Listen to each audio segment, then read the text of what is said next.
अध्यक्ष जी, 18वीं विधानसभा के अध्यक्ष के रूप में सर्वानुमति से आपके चयन के लिए मैं पूरे सदन की ओर से आपका अभिनंदन करता हूं और आपको बधाई देता हूं।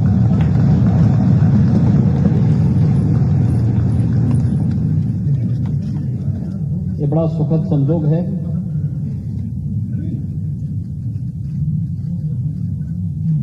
कि आपसे पहले 17 महानुभावों ने इस पद को सुशोभित किया और आप 18वें अध्यक्ष के रूप में देश के सबसे बड़े राज्य के विधानसभा के अध्यक्ष के रूप में आज इस पद पर आसीन हुए हैं।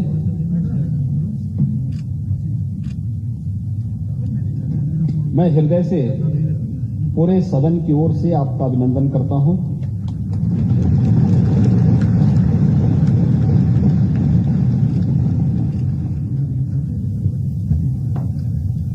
हमारे शास्त्र हमें एक बात के लिए प्रेरणा देते हैं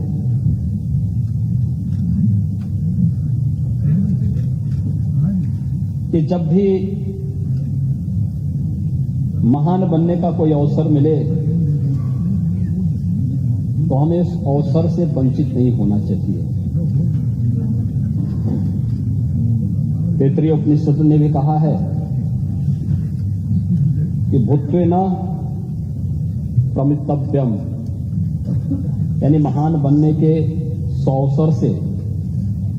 चूकना नहीं चाहिए और आपके नाम से तो महाना ही जुड़ा हुआ है।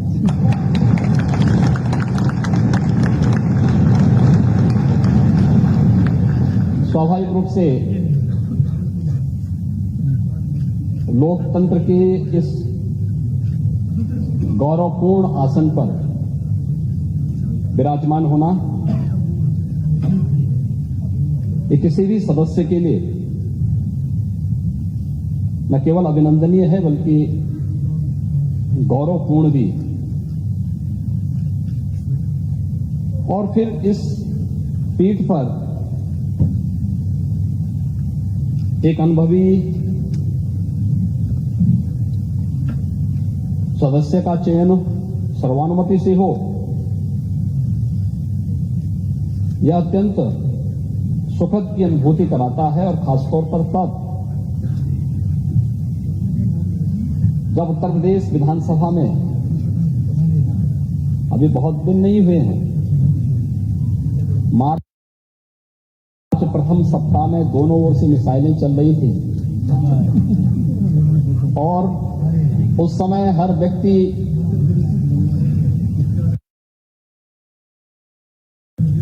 एक दूसरे के हमलों से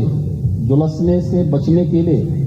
अपने अपने स्तर पर प्रयास कर रहा था। लेकिन यह भारत में ही संभव हो सकता है और भारत में भी उत्तर प्रदेश में ही कि राजनीतिक मतभेद भले ही कितने क्यों न हो, लेकिन लोकतंत्र को पुष्ट करने के लिए सर्वानुमति का रास्ता अपनाने और लोकतंत्र की गरिमा को और उसकी मर्यादा को बनाए रखने के लिए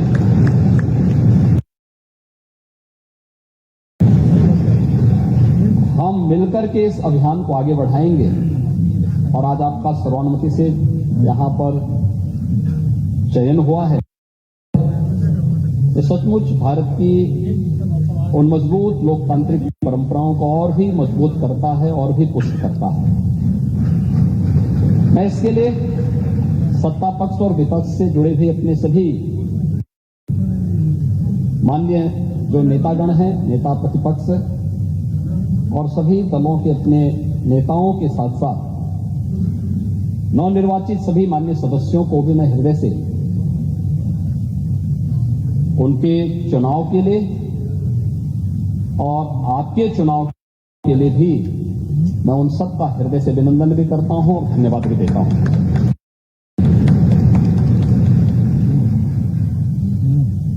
अध्यक्ष जी,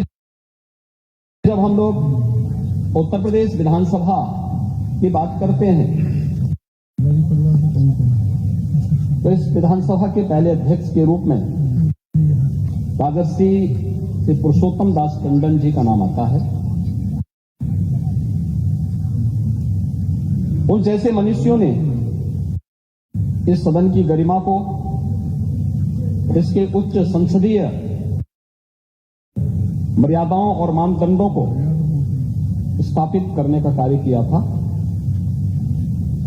और इसके बाद से श्री आत्माराम गोविंद खैर जी ने 3 बार उत्तर प्रदेश विधानसभा के अध्यक्ष को सुशोभित किया। श्री केसरीनाथ त्रिपाठी जी ने 3 बार उत्तर प्रदेश विधानसभा के गरिमामय पूर्ण पद को सुशोभित किया और आज जब हम 18वीं विधानसभा में हैं तो इस सदन के वरिष्ठ सदस्य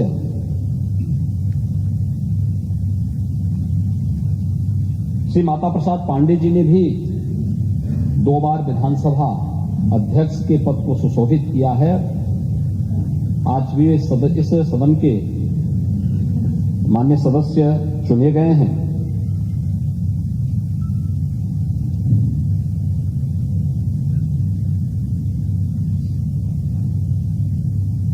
आपका चयन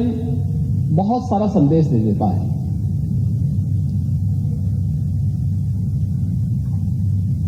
ये संदेश अध्यक्ष पद जैसे गरिमामय पद के लिए तो है ही, हमारी लोकतांत्रिक परंपराओं को पुष्ट और मजबूत करने की दृष्टि से भी महत्वपूर्ण है और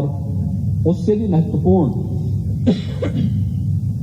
कि लोकतंत्र के जो 2 पहिए हैं, एक सत्ता पक्ष है, एक विपक्ष है, दोनों मिलकर के उत्तर प्रदेश की 25 करोड़ जनता के सर्वांगीण विकास के कार्यों को भी एक नई ऊंचाई तक पहुंचा करके नए भारत का नया उत्तर प्रदेश बनाने में अपना योगदान दे सकते हैं। और यह संदेश उत्तर प्रदेश की कोटि-कोटि जनमानस के बीच में एक बहुत सकारात्मक संदेश देता है। हमने अभी मार्च प्रथम सप्ताह तक चुनाव के दौरान देखा, एक दूसरे पर आरोप प्रत्यारोप, आक्षेप और बयानबाजियों का जो दौर चलता रहा, हर दल अपने अनुसार करता था। लेकिन एक चीज है जो हम देश के अंदर भी देखते हैं, उत्तर प्रदेश के अंदर भी देखते हैं, जनता कभी नकारात्मकता को स्वीकार नहीं करती, कभी नहीं। नकारात्मकता के लिए उसके हृदय में कोई स्थान है ही नहीं। जो सकारात्मक होगा, जो प्रगतिशील होगा, जो लोक कल्याण का कारक होगा, जनता उसी को अंगीकार करती है। जो नकारात्मक होगा, हमारे समाज ने, हमारे देश ने कभी भी नकारात्मकता को कभी भी कोई महत्व नहीं दिया। नकारात्मकता जीवन में कभी प्रगति नहीं कर सकती है। सकारात्मकता से ही हम न केवल प्रगति के मार्ग को आगे बढ़ा सकते हैं, बल्कि सकारात्मकता के भाव से ही लोक कल्याण का मार्ग भी प्रशस्त कर सकते हैं। और आज जब देश की अपेक्षाएं उत्तर प्रदेश जैसे राज्य से हो, हर एक क्षेत्र में हो, दुनिया जब अपने द्वंद्व में उलझी हुई हो, उन स्थितियों में भारत से जो अपेक्षाएं हैं, भारत उस प्रकार की अपेक्षाएं उत्तर प्रदेश से रखता है और उत्तर प्रदेश को उन अपेक्षाओं पर खरा उतरने के लिए अपने आप को तैयार करना है। और लोकतांत्रिक व्यवस्था में जब सत्ता पक्ष और विपक्ष मिलकर के एक साथ मिलकर के इस अभियान का सहभागी बनता है तो एक और एक दो नहीं होता है, बल्कि वह मिलकर के 11 की ताकत बनकर के मजबूती के साथ लोकतंत्र की इस व्यवस्था को न केवल पुष्ट करता है बल्कि इसे और भी मजबूती के साथ आगे बढ़ाने का कार्य करता है। उन जनाकांक्षाओं की पूर्ति करने का माध्यम बनता है जिसके लिए आम जनमानस ने हमारी इन सभी जनप्रतिनिधियों पर विश्वास किया है। ये सभी चुनाव जीत करके आए जनता के सामने, आम जनमानस ने इन पर विश्वास किया। आम जनमानस का इन पर एक नया विश्वास प्रकट हुआ है और उस विश्वास पर कहीं भी हमें कोई भी किसी भी प्रकार से उसे अविश्वास में नहीं बदलने देना है। यह हमारा लक्ष्य होना चाहिए और इस दिशा में प्रयास की शुरुआत कल से मैं देख रहा हूं। माननीय सदस्यों ने शपथ ग्रहण किया। शपथ ग्रहण करने के बाद जिस सकारात्मक भाव के साथ शपथ ग्रहण का कार्यक्रम प्रारंभ हुआ, मैंने देखा है कि कल तक यहां पर 343 माननीय सदस्यों ने एक दिन में ही शपथ ग्रहण कर लिया था। 60 माननीय सदस्य बच गए थे, उनका शपथ ग्रहण अधिकतर ने आज यहां पर अपना शपथ ग्रहण भी संपन्न किया है। और किस सकारात्मक भाव के साथ सब लोग मिलकर के इस कार्यक्रम को आगे बढ़ा रहे थे। आज चुनाव संपन्न हो चुके हैं, अब हमें विकास के बारे में सोचना है, उत्तर प्रदेश के उत्थान के बारे में सोचना है, उत्तर प्रदेश की 25 करोड़ जनता के हितों के संवर्धन के लिए सोचना है, उत्तर प्रदेश के युवाओं के बारे में, उत्तर प्रदेश की आधी आबादी महिलाओं के बारे में सोचना है, उत्तर प्रदेश के किसानों के बारे में सोचना है, उत्तर प्रदेश के मजदूरों के बारे में सोचना है और उत्तर प्रदेश के उन सभी दबे कुचले लोगों के बारे में जिनकी आवाज को देने का माध्यम लोकतंत्र ने उन्हें एक वोट के रूप में दिया है, उस आवाज को भी अब आगे बढ़ा करके शासन की योजनाओं से इसे मजबूती के साथ जोड़ने का कार्य अब सदन करे। इस विश्वास के साथ उसका एक प्रतिरूप आज विधानसभा अध्यक्ष के रूप में सर्वसम्मति से आपके चयन की इस प्रक्रिया का होना इस बात को मजबूती से और मजबूत करता है कि हम सब मिलकर के इस सदन की उच्च मर्यादाओं को, उच्च परंपराओं को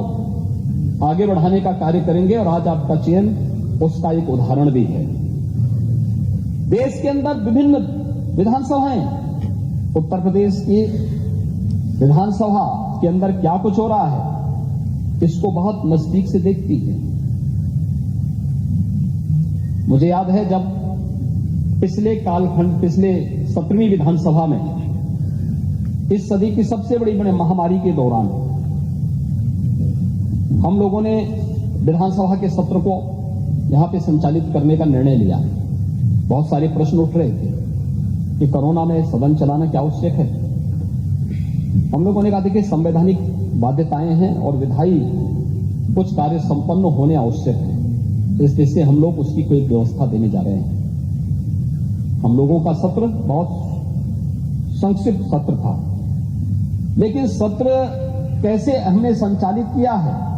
विभिन्न राज्यों से मेरे पास फोन आते थे कि कैसे आपने सदन का संचालन किया, कैसे इस कार्यक्रम को आगे बढ़ाया। और 17वीं विधानसभा तो इस मामले में बहुत रिच रही है कि उसने बहुत सारे ऐसे कार्य किए जो वास्तव में कार्यकाल 17वीं विधानसभा में सरकार को भी, माननीय सदस्यों को भी 3 वर्ष का ही कार्यकाल का एक अवसर प्राप्त हुआ था। 2 वर्ष कोरोना जैसी महामारी से जूझते हुए व्यतीत हुए, लेकिन उन 3 वर्षों में भी पहली बार सस्टेनेबल डेवलपमेंट गोल्स पर सदन में चर्चा हो सके और लगातार 36 घंटे तक चर्चा चल सके। शिक्षा के क्षेत्र में, स्वास्थ्य के क्षेत्र में, गरीबी उन्मूलन के क्षेत्र में, अन्नदाता किसानों के लिए, पर्यावरण के लिए कैसे हम उस विकास की प्रक्रिया को सतत बढ़ाने के लिए कार्य कर सकेंगे, इस पर चर्चा होती। इस पर इसी सदन में राष्ट्रपिता महात्मा गांधी की 150वीं जन्म जयंती के अवसर पर लगातार 36 घंटे तक हमारे सदन का चलना माननीय सदस्यों के मन में आम जनमानस के प्रति बसी व भावना को प्रदर्शित करने का एक माध्यम बना था। उसने देश के अंदर एक बहुत सकारात्मक संदेश दिया। मेरे पास तमाम संस्थाओं की ओर से इस बारे में संपर्क किया गया, कैसे इस कार्यक्रम को चलाया गया, क्या गोल्स निर्धारित हुए हैं, सरकार ने उस गोल्स को अचीव करने के लिए अपने आगे की रोड मैप क्या तैयार किया है। इन सब पर एक सकारात्मक पहल आगे बढ़ी थी। यही सदन था जब हम लोगों ने 2019 में इसी सदन में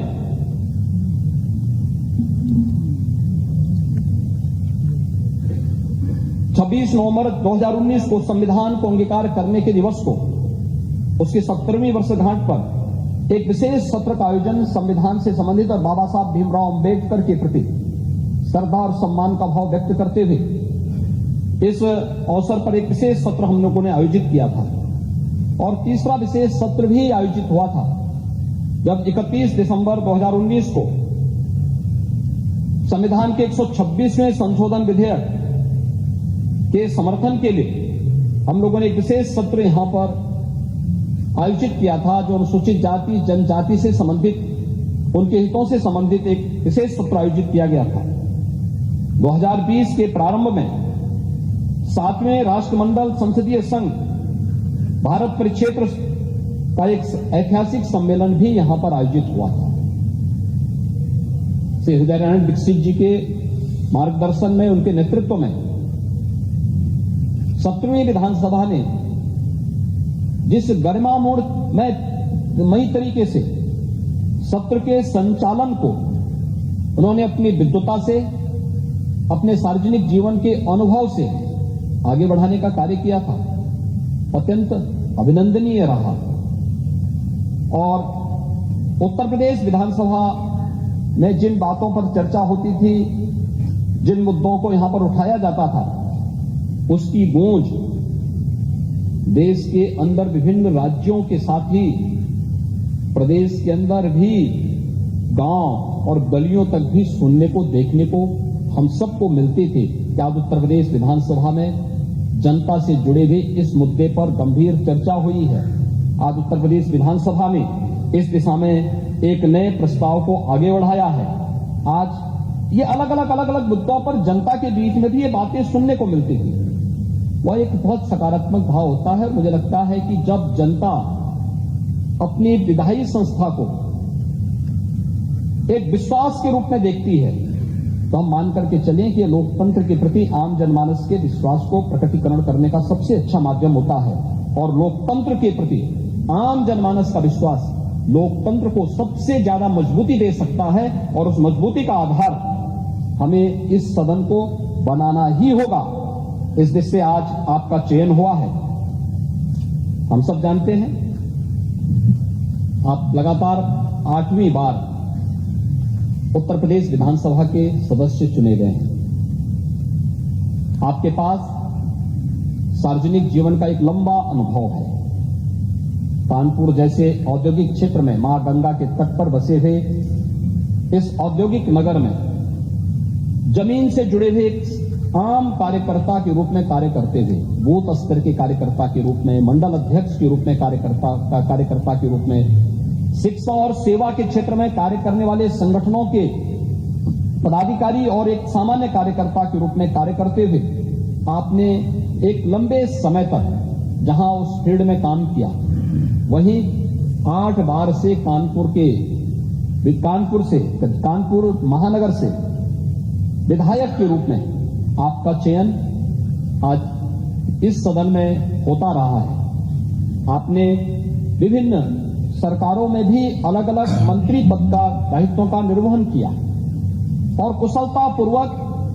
अपने नेतृत्व क्षमता का, अपनी प्रशासनिक क्षमता का, अपनी आम जनमानस के प्रति अपनी संवेदनाओं को प्रदर्शित भी किया है। वह आपके द्वारा लिए गए निर्णयों के आधार पर, आपके द्वारा किए गए कार्यों के माध्यम से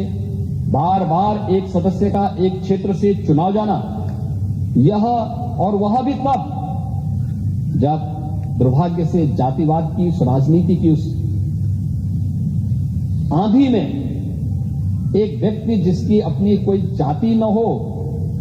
जिसकी अपनी जातीय पहचान न हो, जिसने अपने जन्म के साथ ही पैतृक रूप से महाना शब्द जोड़ करके अपने को ये कहा कि भैया हम तो सेवा करते करते महान हैं, इसलिए हम लोग केवल राष्ट्रवाद, सुशासन, विकास और गरीब कल्याण के इस अभियान के साथ जुड़ करके अपने इस कार्यक्रम को आगे बढ़ाएंगे और लगातार जनता का एक विश्वास अर्जित करना। एक चुनाव हो सकता है, 2 चुनाव हो सकते हैं, तीसरा भी चल सकता है, लेकिन बार बार चुना जाना, अच्छे वोटों से चुना जाना, हर बार मत का प्रतिशत बढ़ जाना एक बहुत सकारात्मक संदेश है। और पिछली सरकार में मुझे उस सरकार को भी नेतृत्व देने का सौभाग्य प्राप्त हुआ था। उस सरकार में औद्योगिक विकास मंत्री के रूप में जो कार्य किया, उत्तर प्रदेश के इतिहास में पहली बार उत्तर प्रदेश के अंदर 3,60,000 करोड़ रुपए से अधिक की निवेश के प्रस्ताव और जमीनी शासन पर उतारने का कार्य करना था। लाखों नौजवानों को नौकरी और रोजगार के साथ जोड़ने, उनके जीवन को उज्जवल भविष्य की ओर अग्रसर करने में जो योगदान दिया गया, कानपुर के विकास के साथ साथ उत्तर प्रदेश के समग्र विकास के लिए जो सकारात्मक भूमिका आपकी थी, डिफेंस कॉरिडोर आदरणीय प्रधानमंत्री जी की मंशा के अनुरूप उत्तर प्रदेश के अंदर स्थापित हो और इसके लिए 6 नोड पर कार्य तेजी से हो। उत्तर प्रदेश के अंदर एक्सप्रेस वे का एक संजाल बिछे और उत्तर प्रदेश अपने इंफ्रास्ट्रक्चर के लिए देश के अंदर एक नई पहचान के साथ उभरे। ये भी उत्तर प्रदेश में औद्योगिक विकास मंत्री के रूप में जब आपने इस पद को सुशोभित किया, ये सभी कार्य उत्तर प्रदेश की जनमानस में होते हुए देखे हैं और स्वाभाविक रूप से आपने मेरी टीम के एक महत्वपूर्ण स्तंभ के रूप में कार्य करते हुए इन कार्यक्रमों को आगे बढ़ाने का कार्य किया। आज आप उत्तर प्रदेश विधानसभा के अध्यक्ष के रूप में आपका यहां पर सर्वसम्मति से चयन हुआ है। मैं इसके लिए आपको हृदय से अभिनंदन करता हूं, आपको हृदय से बधाई देता हूं और अपनी शुभकामनाएं भी देता हूं। आपका चयन ऐसे समय में हुआ है जब यह देश आजादी का अमृत महोत्सव मना रहा है। यह आजादी का अमृत काल है। अमृत काल के लिए प्रधानमंत्री जी ने आगामी 25 वर्षों के लिए कुछ लक्ष्य निर्धारित किए हैं देश के अंदर। और देश के लिए जब कोई लक्ष्य निर्धारित हो तो देश की सबसे बड़ी आबादी के राज्य के लिए तो उन लक्ष्यों को प्राप्त करना और भी महत्वपूर्ण हो जाता है, क्योंकि अगर भारत को समयबद्ध ढंग से उन लक्ष्यों को प्राप्त करना है तो उसमें अग्रणी भूमिका के रूप में उत्तर प्रदेश को आना ही होगा। उत्तर प्रदेश की सबसे बड़ी भूमिका होनी ही चाहिए, क्योंकि सबसे बड़ी आबादी का राज्य है। 25 करोड़ की आबादी देश के अंदर अन्य किसी भी राज्य को हम देखेंगे तो उसकी आबादी उत्तर प्रदेश की आधी से कम ही है। और जब हम लोग देश की बात करते हैं तो इसकी शुरुआत उत्तर प्रदेश से होनी चाहिए। और अमृत काल में आप उत्तर प्रदेश के विधानसभा के अध्यक्ष बने हैं, यह अत्यंत सौभाग्य का क्षण है और इसके लिए मैं आपको हृदय से बधाई देता हूं। महोदय, मैं विश्वास व्यक्त करता हूं कि आपके नेतृत्व में उत्तर प्रदेश की हमारी ये 18वीं विधानसभा एक सुनिश्चित लक्ष्य को प्राप्त करने में सफल होगी। हम निरंतर उत्तर प्रदेश के विकास को आगे बढ़ाने में सफल होंगे। मैं अपने सभी नवनिर्वाचित माननीय सदस्यों को भी हृदय से उनके चयन के लिए, उनके निर्वाचन के लिए और उनके द्वारा शपथ ग्रहण किए जाने के लिए भी मैं हृदय से उनका अभिनंदन करता हूं, उन्हें बधाई देता हूं। 5 वर्ष का उनका जो कार्यकाल है, ये जन अपेक्षाओं पर खरा उतरने का एक उन्हें माध्यम मिला है। अगर शासन की योजनाओं को समयबद्ध ढंग से वे आम जनमानस तक पहुंचाने में सफल होंगे तो आपकी तरह वे भी बार बार चुने जाएंगे और इन्हीं में से कोई सदस्य एक दिन उस पद को सुशोभित करके फिर से अध्यक्ष पद को आगे बढ़ाने का कार्य करेगा। ये जानने का, सीखने का, क्योंकि सदन की परंपराएं तो हम लोग परंपरागत रूप से आगे बढ़ाते हैं। जो कुछ भी हम सीखते हैं, जानते हैं, संसदीय कार्यों के माध्यम से जो कुछ भी अनुभव हमारे सामने आता है, वही परंपराएं आगे बढ़ती हैं और सदन की परंपराएं इसी रूप में आगे बढ़ती रहेंगी। एक बार फिर से मैं आपको इस पद पर चयन के लिए हृदय से, अपनी ओर से, पूरे सदन की ओर से, पार्टी की ओर से हृदय से बधाई देता हूं, आपका अभिनंदन करता हूं और विश्वास व्यक्त करता हूं कि उत्तर प्रदेश विधानसभा अध्यक्ष के रूप में आप उत्तर प्रदेश के सदन की मर्यादा को, इसकी परंपरा को एक नई गरिमापूर्ण तरीके से आगे बढ़ाने का कार्य करेंगे और उत्तर प्रदेश विधानसभा